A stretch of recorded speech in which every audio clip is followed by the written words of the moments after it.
என்னம்மா கடையில நீ இருக்க?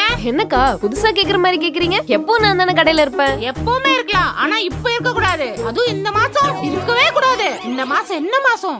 ஆடி மாசம். புதுசா கல்யாணம் ஆனவங்க ஒன்னா சேர்ந்து இருக்க கூடாது. அக்கா அதெல்லாம் நாங்க பாத்துக்கிறோம். உங்களுக்கு என்ன வேணும்னு சொல்லுங்க. ஏதோ நான் சொல்ல வேண்டிய சொல்லிட்டேன். அப்புறம் உங்க இஷ்டம். விளக்கு குத்துற நல்லெண்ணெய் குடுமா. தரேன்.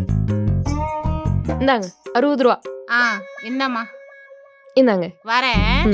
ஏண்டி ஓனரம்மா, அவங்க சொல்றதும் கரெக்டா தான் இருக்கு. ஆடி மாசத்துக்கு உங்க வீட்ல இருந்து யாரும் கூப்பிடல? அதெல்லாம் கூப்பிட்டாங்க, நான் தான் வர முடியாதுன்னு சொல்லிட்டேன். யாரை கேட்டு வர முடியாதுன்னு சொன்ன? இந்த சாஸ்திர சம்பிரதாயம் எல்லாம் மதிச்சு நடக்கணும். அதுதான் குடும்பத்துக்கு நல்லது. சும்மா லூசு மாதிரி பேசாத மாமா. நான் உன் கூட இருக்கிறது தான் நம்ம குடும்பத்துக்கு நல்லது. நான் என் அம்மா வீட்டுக்கு போயிட்டு உன்னை யார் பாத்துப்பா? இந்த சாஸ்திர சம்பிரதாயம் எல்லாம் எனக்கு முக்கியம் இல்ல. ஏண்டி ஓனரம்மா, நீ என் மேல அவ்ளோ பாசம் வச்சிருக்கியா? ஏன் நீ என் மேல பாசம் வச்சிருக்கல? நான் உன் மேல பாசம் வச்சிருக்கிறத விட நீ என் மேல அதிகமாவே வச்சிருக்க. சும்மா சென்டிமெண்டா பேசாம போய் வேலைய பாரு மாமா, போ.